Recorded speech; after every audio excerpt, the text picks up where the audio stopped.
So let me get rid of the echoes. So here, this is the last meeting before the ad period ends. So it's the third week of class. And so next week, things will be due. You have 2 quizzes are due before class. Is that the right class? That is the wrong class. Okay. It's not very helpful if I show you the wrong schedule. All right. There we are.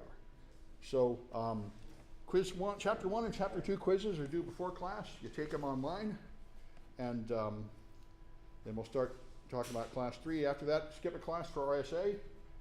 I recommend going to RSA if you want to. You can get extra credit. B-Sides is more valuable. B-Sides is pretty full.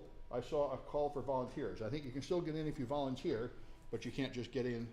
However, if you just show up and have any social engineering skill, people always manage to get in. If you want to get into RSA, it is not free officially, but it's free in reality. If you just Google free RSA pass, vendors get RSA passes, and a lot of them just hand them out on the web. So if you just wander around here, here's a free expo only pass for RSA, just Google some of these, click them, and somebody will give you a free pass. What you get for that is just the ability to go in the expo, where people will try to sell you stuff. The actual classes are too expensive to get into unless you got a lot of money. Yeah? RSA is the biggest security convention in the world. It is very, very commercial. It happens in February in San Francisco. It is not really the people who create security products, it is the people who sell them. It's primarily a commercial marketing conference. Some people go there to get jobs. B-Sides is all the technical people talking about technical things. It started as the talks that were rejected at RSA and became an independent conference. Yeah? Actually, did you used to get in as a student or someone who's, no, $25. 25 you get an RSA? Oh, for RSA, that's news. It used to be 200 students. B-Sides. Oh, B-Sides. Yeah, but people tell me it's sold out. No, on the registration, it still said $35. Good, good. It should go, and they used to even give that back. So I don't really know. Let's see, tickets. The time has come. Grab your tickets. Let's see. Well, it looks like, yeah, $35. Yeah, for students. So they used to give back that money. I don't know if they still do. But anyway, maybe it's not sold out. Anyway, I highly recommend B-Sides as generally better than RSA. Although this time I'm teaching a class with RSA, so I'll have fun doing that. But none of you can get into it. Anyway. I think I'll also be teaching a hands-on workshop at B-Sides. Yeah.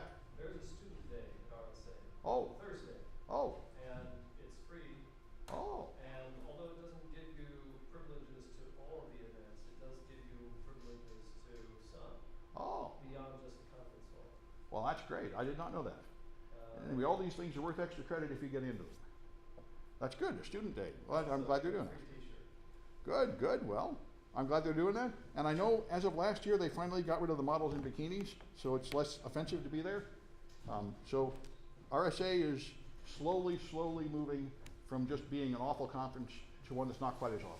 So anyway, and letting me teach a class there, that's got to be a step forward. Right? So, all right, let's take a look at chapter 2 here, which is right there. All right, so the cellular network. This is the lowest level part of the phone to hack. And the cell phone network has a lot of versions. GSM was the older one, CDMA is a newer one, and then comes LTE. These are the things that connect you to the telephone network, and just a little concerned that I don't see a light here.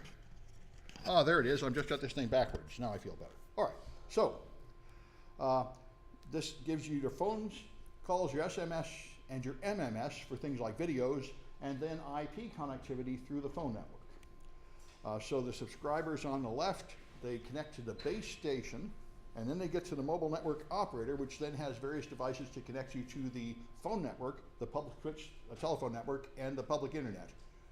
So the basic goal here is that you have to be interoperable among all the carriers, so you can carry your phone from a Sprint area to an AT&T area, and even to an area with an older generation of phone technology, and it should just keep working.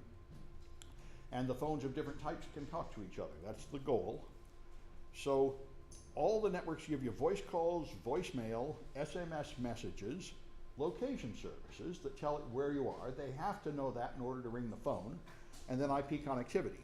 And also generally you get binary transmissions also like MMS, multimedia messages. So it gets pretty complicated. You've got the subscriber on the left.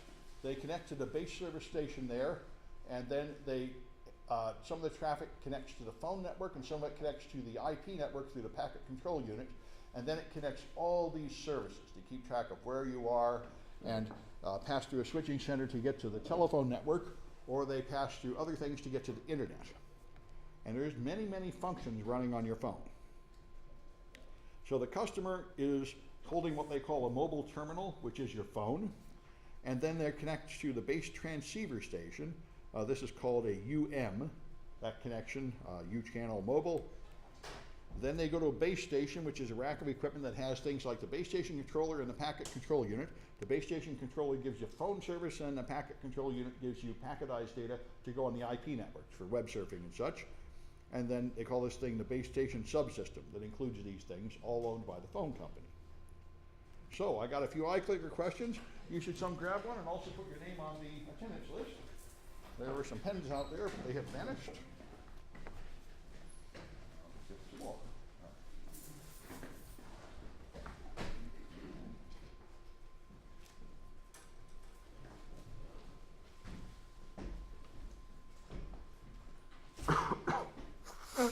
Yeah, just walk around there. That's why I put all that junk in the way. Otherwise, I'll have people tripping over the cords. Yeah. Thank you. How are you today? Good. How you doing? I'm not bad. Thanks. Good.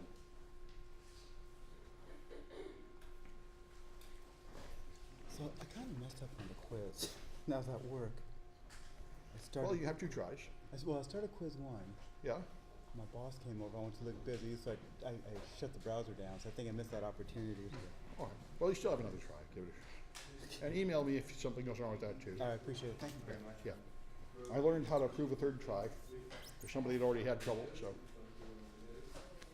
it'll take a while to get used to it. All right.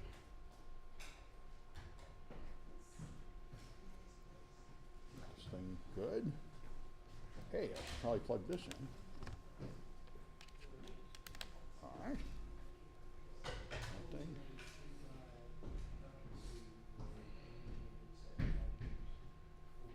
All right. So which one sends short videos?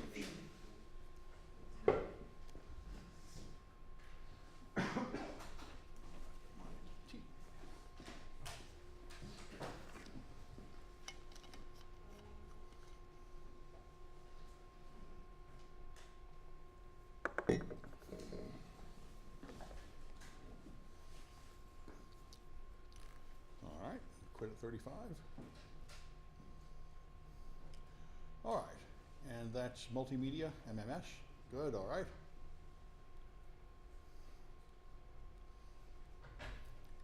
Which one uses GPS data?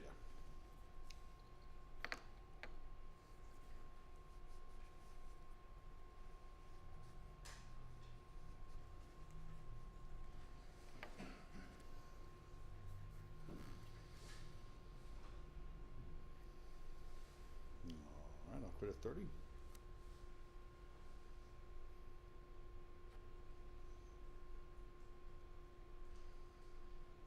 All right, and that's location-based services, D there. I don't think they always have GPS, but they always can estimate something about your location from the cell tower to send the traffic through. Anyway. All right, which one is the phone a person is holding?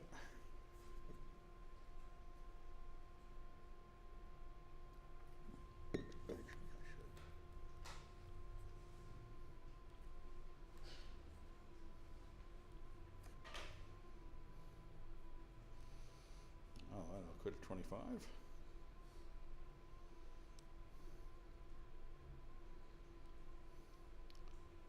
All right, that is the MT, mobile terminal. And which one of these forwards packets but not phone calls?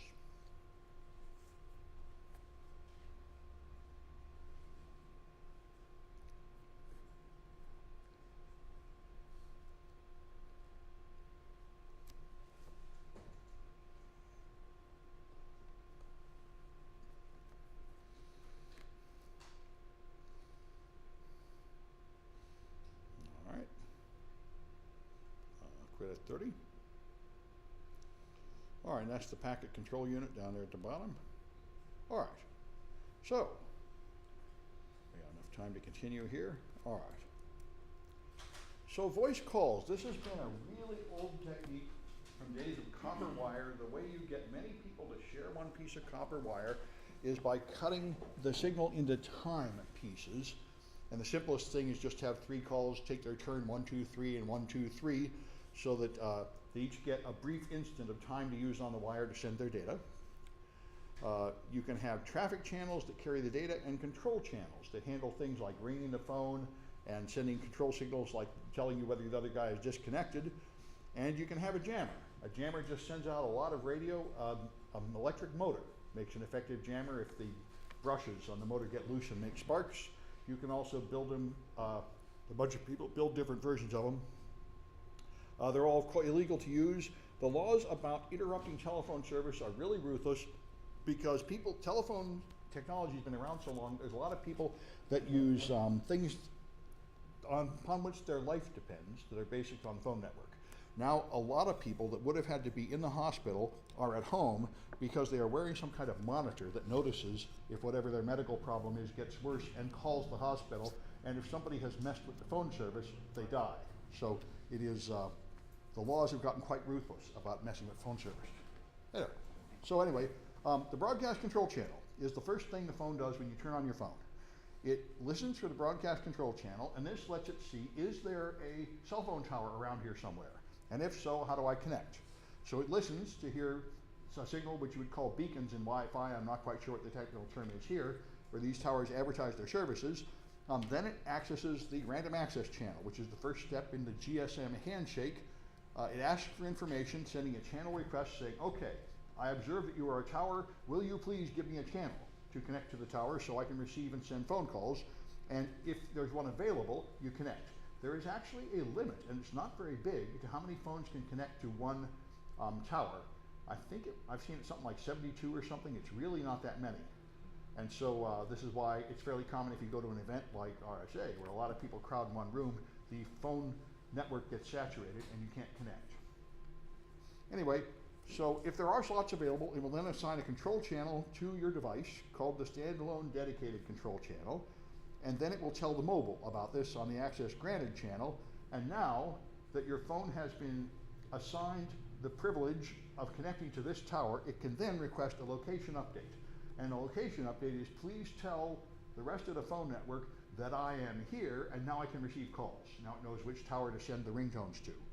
So here's the diagram of all this stuff with a lot of other things like the frequency correction channel and so on. I highlighted in green the few we've talked about.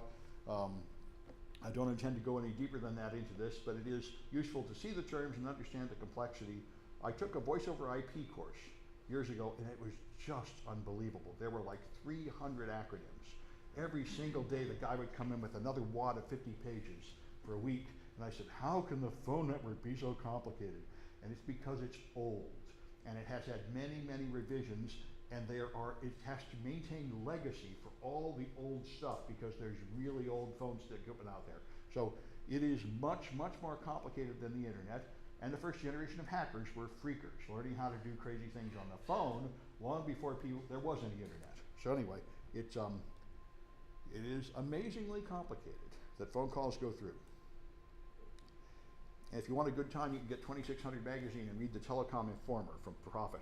That guy is often telling the dirt from inside the phone company. Anyway, one of the many strange things about the phone company is that they make almost all their money through something that is basically fraud. Like, I don't know if it's still true, I think it is. There's a population of people from a previous generation who will actually pick up the phone and dial 1, and then a long distance number, and then they will pay something insane, like 20 or 30 cents a minute, when you can easily make that call for free over Skype, or for like half a cent per minute by buying a calling card. And this goes on for decades, where they're funded just by tricking people into making a mistake and then charging them like 50 or 100 times as much as they need to. It's sort of crazy. Anyway, so, all right, so the location update is where you're telling your network where you are. This puts you in the home location register. The home location register is a list of all the customers, and they have to know where you are.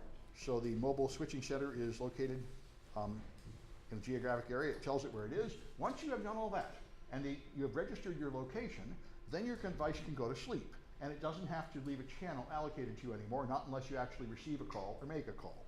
So that way they can actually, I think they can actually handle something like 72 phones that are actually making a call, but more than that, in the sleep state, waiting in their turn to make a call. And that's the idea. So I got a few more of these eye clickers. All right. So, what's illegal here?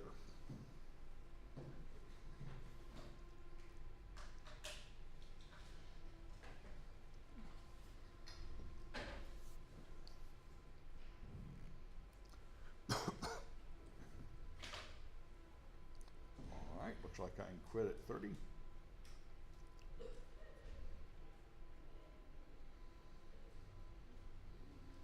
All right, the jammer is illegal, of course. There was a big push for these in movie theaters. The movie theater people, as you may have noticed, have been more and more and more angry about phones going off. A lot of customers complain when the phones go off, but a lot of people bring their phones in the theater. And they actually did explore putting jammers in all the movie theaters for a while, and their legal department told them it was too dangerous. Because if somebody has a heart attack and they dial 911 and your jammer's blocking it, we'll really be sorry you did that. So instead they have ever more intrusive things before the movie saying, please turn off your damn phone. Yeah. Well, two things. One was, of course, when there was a public action, BART turned off the wireless system, and that turned into a big hubbub. It did, and that was interesting because it was not that they blocked service. BART actually added an extra tower in the tunnel to provide service, and after they did that, they then turned it off briefly. But people reacted as if they had jammed the service, and BART had a pretty good argument saying, wait a minute, you had no right to that service. We have the right to turn it off. And they said, you violated our basic rights, you're bums, and both sides got into it. Yeah? I had to go into the county jail on a semi-regular basis for a job that I had, and they, not disputing that they're illegal, but they had one in county jail too. Yeah. Yeah, there I think they do it because they have a landline phone, which they monitor, and they do not want the convicts making unexpected phone calls out other ways. Yeah, yeah. That's the kind of thing where it would be legal. Yeah. All right, so what about Faraday cages? Could you just put your theater in a big Faraday cage? You could, and then you would still be sued when somebody drops dead and dials 911. I think they considered that. And the problem is, yeah, that's a passive jammer. And if you, now what you could try to argue it was an accident. I don't think you'd get far, you know, it's just, that's the thing. They finally realized they better just put up with it. The latest one is they're encouraging you to put a special app on your phone which will automatically shut it off during the movie, and then you get like free popcorn or something for using that app. And that seems like a pretty good move. Anyway, and there's patents filed for them to be able to like localize, to shut off the cameras and stuff like that within phones. yes. And there are also devices that intercept the phone calls as man in the middle, and then you can choose whether to let them through. Like you let through the 911 and not the others. And I haven't gone there, but that's another option. Anyway, all right, so what's the first signal your phone hears when it powers up?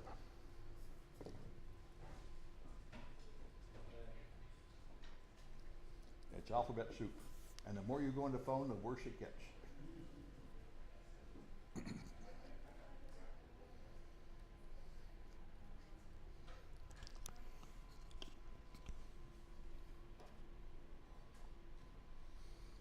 All right, I'm quitting at 30.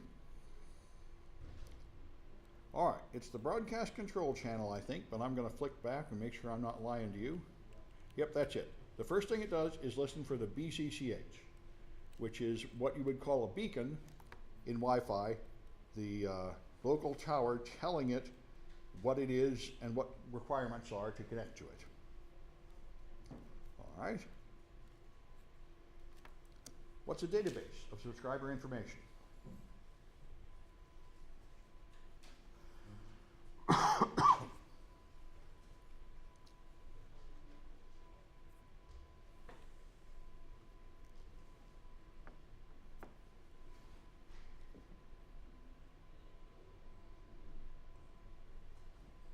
right, I'll quit at 30.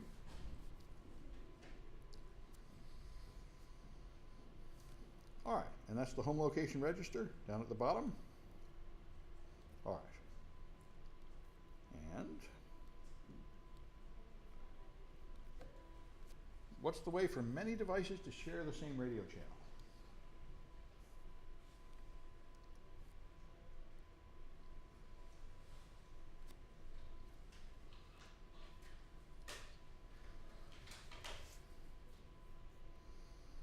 I'll quit at 30.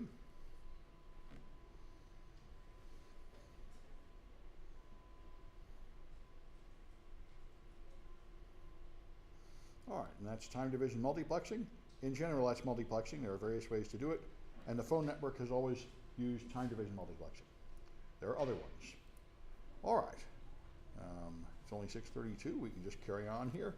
All right, so then there's authentication.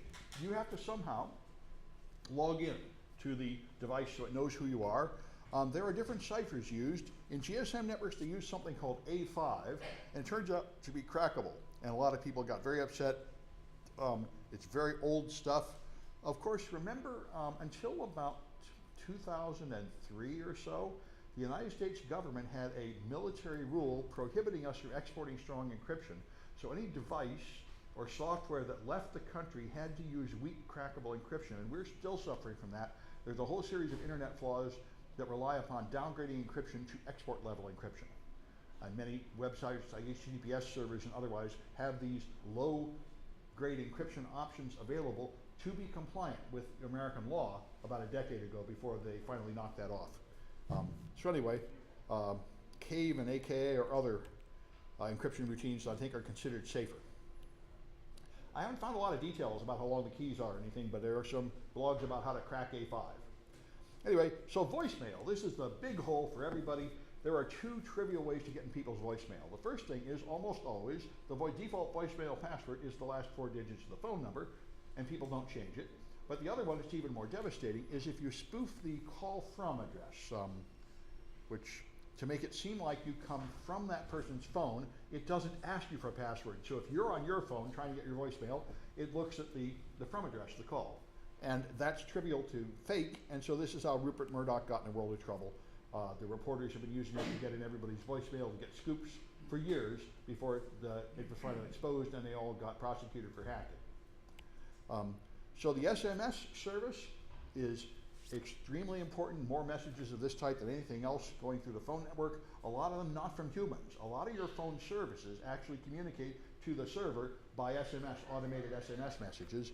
And there's been a lot of people talking about some theoretical SMS floods, where you'd be able to bring down all the devices in a geographical region. In practice, this doesn't seem to happen. People have tried it, doesn't seem to work too well in practice. But anyway, your voice and your SMS are both sharing the same control channel, and people thought that in the early days you could flood it with SMS and create a denial of service for voice, but that doesn't seem to actually be a very practical attack in practice. Anyway, there's a couple of different channels, and that's why they say reasonably achievable floods would only flood the SMS channel. It wouldn't spill over and also flood the voice channel. All right, so there's an SMS service center that carries these messages. It's the hardest working piece of equipment in the whole network. The total amount of volume of SMSs is bigger than everything else. I say this is why I always think Steve Jobs is an amazing genius. If you go to Starbucks, it is a true fact that what everybody really wants to do is to stand there and type text messages on your phone. And if they'd asked me, I would say, nobody would do that. Are you crazy, squinting at this little thing, typing on this little keyboard? That will never be popular. And boy, he knew it was right, and it's really true. People really want to do that, especially outside the United States. So it's, but even plenty of it here. It's just amazing how much this is a people pleaser. If you're sending me text messages, I only notice like every year or so that there's like 300 I haven't seen. So it's not an effective way to reach me, but I realize I'm in the minority. Most people love those things. Anyway. That's on a different channel, right? It's handled by a special channel inside there, unless it gets too busy, and then it actually leaks over to the voice channel. But it's a lot to make it too busy, because there's a ton of SMSs flying around. And so Java has this thing called Java Mobile Information Device Profile that send sort of UDP packets over SMS. They're not encrypted, they're easy to mess with, everything over SMS is plain text, but it turns out to be quite useful. It has an analogous concept to UDP ports and sends them through. So here's peer-to-peer Java apps, and here's some UDH ports, 22 for changing the reply to phone number and message concatenation and so on. These are control signals sent over SMS in a UDP-like way. All this has no authentication, no integrity checking, no encryption, no confidentiality. It's just like UDP on the internet, best effort delivery with no protections at all to make it fast. So apps should be suspicious of what they get over SMS, and of course not enough of them are. You can spoof the origin. It's just like changing the from address of an email, or the, what's that thing? What's the name for that thing that tells you who's calling? Caller ID, thank you. The caller ID is the same. It's just a signal sent along with the call. It is not really determined by figuring out where the call came from, by tracing the path through the phone network. It's just like the from address in an email. It's just part of the header, so you can totally spoof it. And nothing anywhere in the network will tell you that that has happened. And this is where you get crimes like swatting, where you call the police and say, I've got hostages and I'm going to kill everybody, and you spoof the caller ID number to be your victim, and then they fly in with SWAT teams and attack those people. This wouldn't be possible if you actually had a verifiable from address. Maybe I'll shut this for a while until we get done. Whatever nonsense they're doing out there. Anyway, all right, so it can be easily spoofed. Either way, on Android, this is good, clean fun. This is one of the big, on Android, you can have an app that causes a box to pop up and claim to be an SMS message when it isn't. And this was really popular with people that wanted to hijack two-factor authentication. They could trick you into thinking you got an SMS when you hadn't. So they did, I think, update Android if you actually have a later version, so this doesn't happen, but most people are still using the old versions. All right, a few more eye clickers.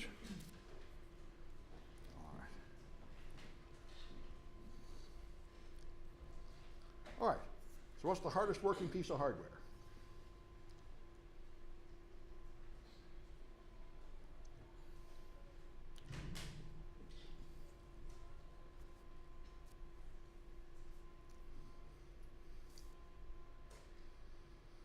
All right, I'll quit at 30.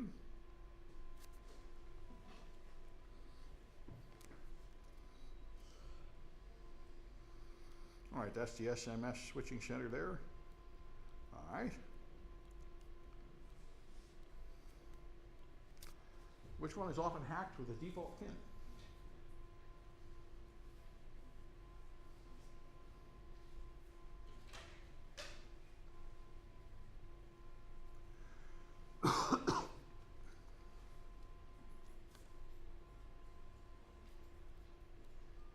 Quit at 30.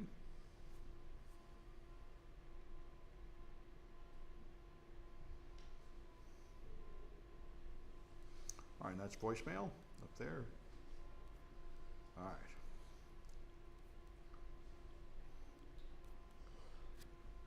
Which one sends text messages from one user to another?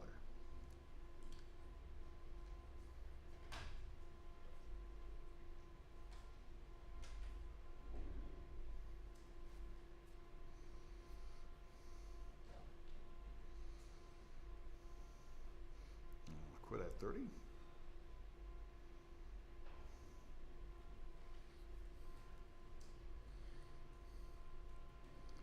All right, now I think the best answer is just SMS, but I gotta go back and find out what SACCH is.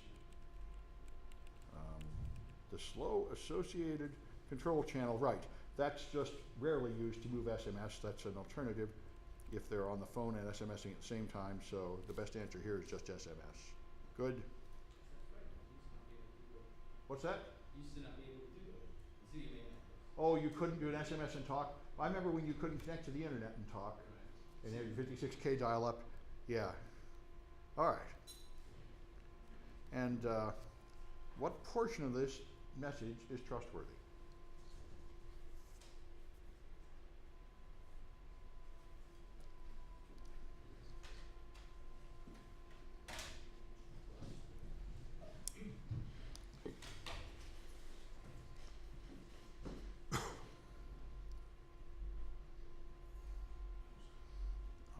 Quit at 30.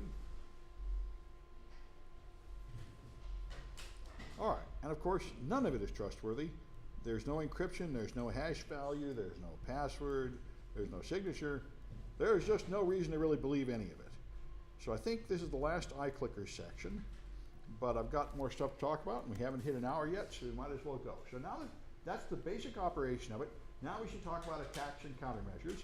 And the good news is there are no attacks at this level that really happen to any great extent and are really much worth worrying about. The only attack that is common is police intercepting it with a man-in-the-middle attack to do wiretaps on phone calls. And that is not something most people need to worry about, I would say, unless you're very, very concerned about corrupt police. So hoping and hacking mobile voicemail, I should say, is really the most common. That's been quite well publicized. I don't know if they now use non-default passwords for your voicemail inbox. But that was a big deal. It was just traditional to not have any password if the call for voicemail comes from your machine, and to have a default password. So you can spoof the caller ID with an asterisk, or you can just go to any number of websites on the internet that will send them a message that appears to come from a spoofed address. But for this, you have to actually make a phone call with your voice that appears to come from spoofed address. And I know you can download software that will do that. I'm not sure there's websites that do it for free anymore. I think there are, actually, send messages. You can make a call and make it appear to come from the president and stuff. Yeah. Anyway, so here's one of them, internet spoofing services. There's pay ones and free ones, because all it is changing some data. So if you want to prevent this, just set a voicemail password that is not the default. And then it won't happen to you. You can also configure it so that you always have to put in the password, even if it appears to come from your phone, and that would prevent this simple attack. Another thing I would like to know more about, suppose you just programmed your software to just try all possible codes. There's only 10,000 of them. I wonder if it really has a lockout after a certain number of guesses. I would not assume it does. Anyway, then there's rogue mobile devices. This, of course, has been what the telephone network has said for my entire lifetime. I remember when I was a kid, you had this Bakelite thing made out of plastic, and you weren't allowed to own it. You had to pay rent on it, and what the phone company said was, if you owned your own device, or worse yet, if you built your own device, it might send a high voltage down the signal and kill the phone network, and that would be the end of the world. So we can't trust you, so you have to pay us to build a device and pay us to install it. And they've been trying to say that about phones ever since, and that's why there's an endless legal battle over whether it's okay to root your iPhone and mess with it. And the phone network keeps saying people are going to send vicious signals down the phone network and trash it, but that doesn't turn out to happen in reality. So anyway, the phone OS, if you root it, is pretty easy to control. iOS is essentially BSD Unix. Android is essentially Linux, similar to Ubuntu.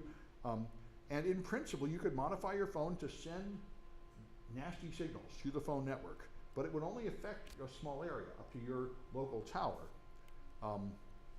So the cellular network is split into small regions. The radio range is only a few hundred yards. So in practice, if you actually just wanted to jam things, just having a jammer that puts out random radio would be more effective than sending some kind of malicious signal down the cell network under most circumstances. Rogue stations is a big issue. The early days, the telephone network assumed that you could not build your own rogue switching center. This is why they made a lot of very disturbing assumptions. Back in the 60s and 70s, people would get their own PBX, the private branch exchange. Then your company would be able to dial in the last 4 digits to reach people in your company, and one of those last 4 digits would be reserved for the control channel where anybody could configure your PBX with no further authentication than just knowing the number to dial. This was also standard for Cisco routers. There was just a local number which, when dialed, would put you in the port of the router and let you control the router. So they tend to have these very poor security practices carrying forward. Anyway, so they didn't have any defense against a rogue cell station, man-in-the-middle the attacks. In the 90s, you could just do this. The problem is the hardware was hard to get and hard to set up. Of course, your cellular phone will connect to any station that offers phone service. That is the whole point of it. You are supposed to be able to carry it from town to town to old networks and strange little providers, and it will connect. So you just had to know a few 3-digit codes to connect, and they became public knowledge. So you could build your own device in the center. You could use a phone in engineering mode to sniff the radio packets in order to read other people's signals.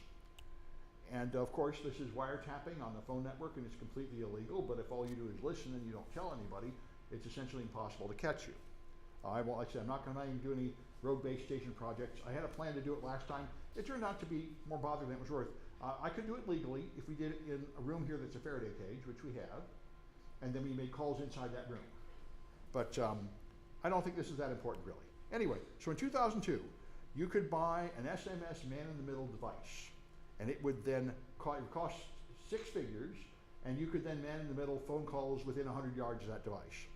All right, the point is, if you're worried about this, there is nothing you can do. It's up to your carrier to have some kind of authentication and recognition of genuine man-in-the-middle devices.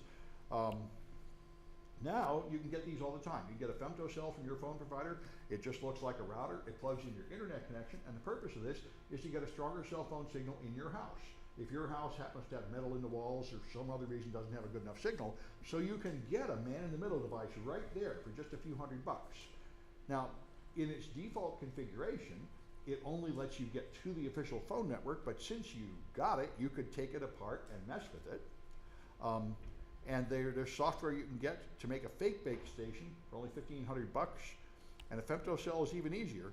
So you put this Femtocell in the middle, it'll intercept these things. If you put a hacked Femtocell there, then when the person makes a phone call, they connect not to the genuine phone center, but to this. It's exactly the same logic as a man-in-the-middle attack on the Wi-Fi network, where you just put out a bigger signal and people connect to you. Yeah?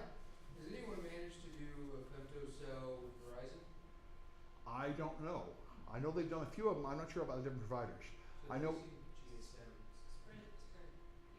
Sprint. You can get one, Yeah, yeah. they're around. You can buy them, and then You can actually get one if you complain enough about your signal.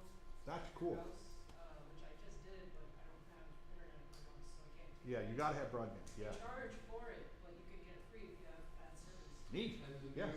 new ones actually require GPS, like when you activate it, they require GPS activation. You have to be able, it has to be able to get a GPS signal. So they know that you're not carrying it around. Yeah. Well, that's a good start. It also ought to require some kind of password or something, but there are people figuring out how to mess with them, and there's blogs online how to do it. It's of course illegal. Not only are you ending up with a wiretap, a non-authorized wiretap, which is a horrible crime, you're also messing with equipment from the phone company that you don't own. But there are people figuring out how to do it. It's out there. So you've got this thing, it's running Linux. It's now able to do everything the base station can do, move SMSs through, connect calls, and the backhaul just uses an IPsec connection over the internet to move the traffic. So these receive secrets. There are secrets sent to authenticate the carriers, and if you hack the Femtocell, you can steal those secrets off the wire because they aren't really using proper public-private key pairs and exchanges yet. So there's various blogs here showing you how to do it. Various people have taken them apart and figured out what's in there and how to make it do things it shouldn't do. And this is very much, like any other kind of hacking, like the kind of people that will hack televisions to make a record of encrypted DVDs. It's the same kind of thing. I remember there was one brand of television that was super popular because there was just a wire you could easily reach by drilling a hole that would give you an unencrypted copy of the DVD you were playing to record. Carriers can limit membership to only a few cell phones, but it makes better sense for them to let everybody in. This is similar to what Comcast did. Comcast pushed out an update so that all your home routers offer free Wi-Fi to everybody around, and they claim that they are isolating the traffic so the free Wi-Fi will not be able to hack into yours, and that they're monitoring it separately so it doesn't count against your bandwidth caps. But I don't know any way to verify either of those statements. However, by default, you're offering free Wi-Fi to everybody, which is kind of cool, except it's not free. There's a free trial, and then they have to pay for it. But anyway, yeah. It's only MAC address filter. Oh, so if you find the MAC address of someone that paid, then you can get it. Or change your MAC address, you get unlimited. But how do you know what to change it to? Is there a known? You just change it to a random MAC address, you get another complimentary trial. Oh, okay. To another MAC address. Okay, that's Or cool. if you have Comcast, you just log in and then. Yeah, that's right. Yeah. Anyway, so that's the game there. But of course, this does mean that even more than before, when you dial your phone, you're using the nearest tower, which is not really under your control, and now you're using the nearest device in somebody's home, which you have no idea to know if they modified. So if you feel like being worried about things, you really could worry. Who's tapping your call? How many people are hearing your call? It's a reasonable, it is, this is why, you know, I know all the hippies and drug dealers are always using slang and everything because they think someone could be tapping the call, and they totally could. Not just the cops, but a lot of other people could be hacking your call. So the femtocells, to make them safer, they could be more limited in function. They could use better authentication to make sure only the right handsets are used. They could be encrypting things better, coming in and out. And they're new, but there will probably be more generations of standards coming out that'll be more secure. But in practice, I've never heard of any big problems coming from this current system. So it's not a priority for anybody to fix it right away. Anyway, this is all going away because, of course, we're moving everything to IP. It would make a lot more sense for everything to just be on the internet. There's no need for a second phone network. Everything should just be like Skype on the internet, and that's where we're going. No more packetized voice, no more interruption data service for a phone call, all this nonsense. Just have broadband internet everywhere and put everything over IP. That would be a lot more logical. The problem is, of course, you have a huge transition period because there's a lot of legacy technology out there that assumes the old things are there. And one of the worst offenders, there's two really bad offenders. One might have gotten better recently, was the credit card readers at retail shops. Those things dial up with 56K modems and they expect a copper line to the other end. Although the move to the chip credit cards might have killed a whole bunch of the legacy devices there. The other one is old fax machines, which also expect copper wires to the phone company and not an Ethernet connection or anything. But you know, I think maybe they're getting so old that people are retiring those things. But on you go. And you really can't switch to the new protocol completely until you're really ready to abandon a whole generation of old devices. Yeah? I wonder if the phone connection to the router, when you get the phone connection, Yeah. that simulates that, so. Well, you know, the old routers with modems, right? That was 56K. The routers that have, you get your phone to your internet provider. Yeah. And so, and I see some one guy has his fax hooked up to it. Yep. So it must simulate that and still go over the Yes. And some of those actually emulate local hardwire. Yeah. And some of them, you just have to get them on modern fax machine. But yeah, there are devices that will connect to an IP infrastructure and then imitate the old-fashioned wired phones just for your fax. And some will even work. Yeah, that's right. That's right. And this is, I think, the burden of everything. Carrying around old stuff requires more and more cumbersome transition technologies as you try to connect it to the new stuff. So anyway, here's the architecture of this stuff. Again, you got the subscriber. They're going to the cell phone tower, and then they're going through these femtocells, and then they're going through various other devices, following various paths to get through either the PSTN or the public internet. And you know, in principle, this is why people get so worried. If you just pick up your phone and make a call, it could be doing any of these things, and you don't even know which one it's doing. So if you want to say, what is the actual risk? Where are all the places it could be intercepted? There's plenty to worry about if you feel like worrying. Anyway, so LTE is the next step forward. This will connect to IP networks protected by gateways. Everything is going there. This will move everything to IP. And hopefully all the devices will then be able to interoperate. You know, your laptops, tablets, smartphone will all be able to just send data directly from one to another if they're all just speaking IP. And it should be nice. I know the LTE service in San Francisco is pretty spotty, at least for my carrier, which I think is Sprint. I often have to turn it off to get a good connection. But in principle, LTE can give you 100 megabit per second data everywhere. In practice, it doesn't seem to really work that way, but in principle, the protocol allows it. Anyway, that's it for this stuff. Let me stop the recording, and I will see who won the iClickers. This is 128, Chapter 2. Don't forget to take the quizzes.